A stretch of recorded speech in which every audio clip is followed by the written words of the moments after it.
নুহুল Alam Lenin, আপনার কাছে একটু এই ব্যাপারটাই জানতে চাই। মানুষের মধ্যে এই প্রশ্নটা তৈরি হয়েছে যে এই নির্বাচনের ঠিক আগে আগে হাইকোর্টের যে রায় হয়েছে 2 বছর দণ্ড হলে আর নির্বাচনে দাঁড়ানো যাবে না, কিন্তু এর আগে মানুষ দেখেছে যে বিভিন্ন সময়ে নির্বাচনে দাঁড়িয়েছেন যারা দণ্ডিত আসামি।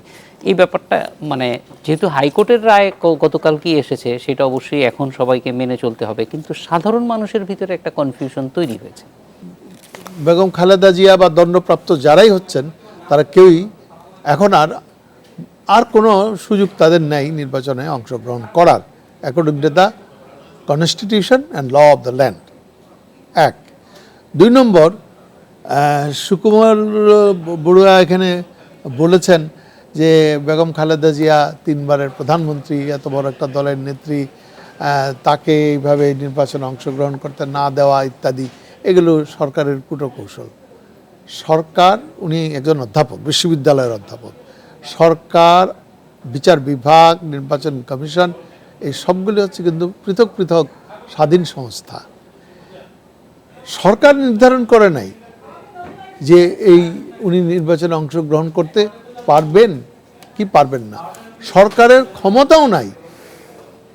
যদি সংবিধানে অ্যালাউ না করে, যদি কোর্ট অ্যালাউ না করে, সরকারের কোনো ক্ষমতা নেই যে তারা উদার হয়ে গিয়ে বলবে যে না, বেগম খালেদা জিয়া নির্বাচনে অংশগ্রহণ করুক। যেইটা আইন আছে সেই আইনটা হচ্ছে যে ওনার দণ্ড মওকুফের জন্য বা স্থগিতের জন্য যদি আপিল করতেন, যে আপিল তারা করেছিলেন, সেই আপিল কোর্ট গ্রহণ করলে যে তার দণ্ডটা স্থগিত রাখা হয়েছে, তাহলে পরে কিন্তু ওনার নির্বাচন করার সুযোগটা ওপেন হয়ে যেত। কিন্তু সেই ধরনের কিছু তো ঘটেনি। অ্যান্ড এটা কি, এই রায়টা কি দেয় কোনো সরকার? দেয় রায়, দেয় কোর্ট। এবং কোর্টের প্রতি এইটুকু শ্রদ্ধাশীল না থাকলে কেমনে হবে? 2 নম্বর কথা আমি বলি, এইটা আমরা এই সাম্প্রতিককালে যেখানেই যাই সেখানেই একটা প্রশ্ন ওঠে, 3 বারের প্রধানমন্ত্রী, তো হোয়াট ডাজ ইট মিন?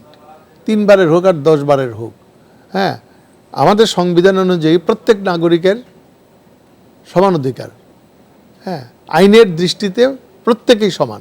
এখন মিস্টার এক্স, ধরা যাক যে সে একটা সাধারণ মানুষ, একজন কেরানি বা একজন ফলওয়ালা কি একজন ব্যবসায়ী, তিনি যদি একই কারণে কোনো অপরাধের কারণে দণ্ডিত হয়ে থাকেন, তিনি যদি করতে না পারেন, আর আরেকজন মন্ত্রী, প্রধানমন্ত্রী বা বিরোধী দলের নেতা, প্লিজ আমাকে বলতে দেন, আপনি পরে করেন।